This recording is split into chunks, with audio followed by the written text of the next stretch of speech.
నమస్తే అండి. నా పేరు doctor DVR Reddy, senior homeo consultant in Sneha homeopathy.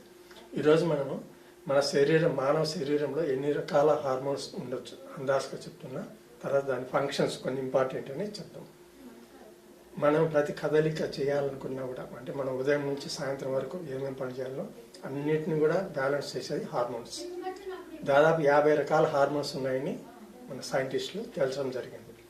దాంట్లో మనకు ముఖ్యమైనవి hormones insulin, growth hormone, sleep అవడానికి ఒక హార్మోన్, డోపమైన్, ఇట్లాంటివి ఉంటాయి అన్నమాట. ఇవన్నీ కూడా పెప్టైడ్ బేస్డ్, ఫ్యాట్ బేస్డ్ ఇట్లా డివైడ్ ఉంటాయి. 3 రకాలుగా డివైడ్ చేయడం జరుగుతుంది. సో ఇవి ఒక్కొక్క హార్మోన్ ఒక్కొక్క పని చేస్తుంటుంది. మనం సంతోషంగా ఉండాలంటే ఒక హార్మోన్, బాధతో ఉన్నప్పుడు ఒక హార్మోన్, ఇట్లా రిలీజ్ అవుతుంది. మన ప్రతి చర్యకు కూడా ఒక హార్మోన్ అనేది కారణం ఉంటుంది. సో ఇట్లా మనకు అందరికి తెలిసింది అంటే షుగర్ లెవెల్స్ కంట్రోల్ చేయడానికి ఇన్సులిన్, అది అందరికి తెలిసిందే. ఇట్లా గ్రోత్ హార్మోన్, పిల్లలు పెరిగి పెద్దగా అవడానికి కారణమైంది గ్రోత్ హార్మోన్. ఇట్లా ఒక్కొక్క హార్మోన్ దానికి ఉపయోగపడుతుంది.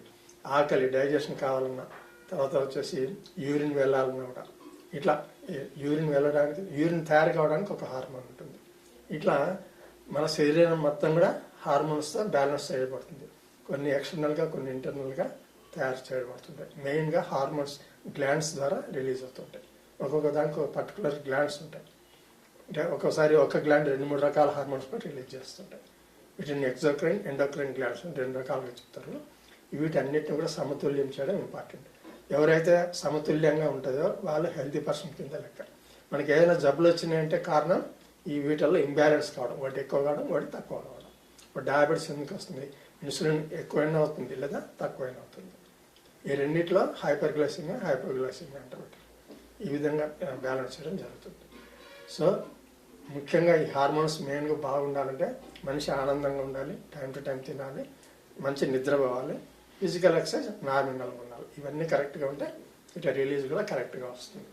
తర్వాత ఏజ్ని బట్టి కూడా కొంత అప్ అండ్ డౌన్ అవుతుంటుంది.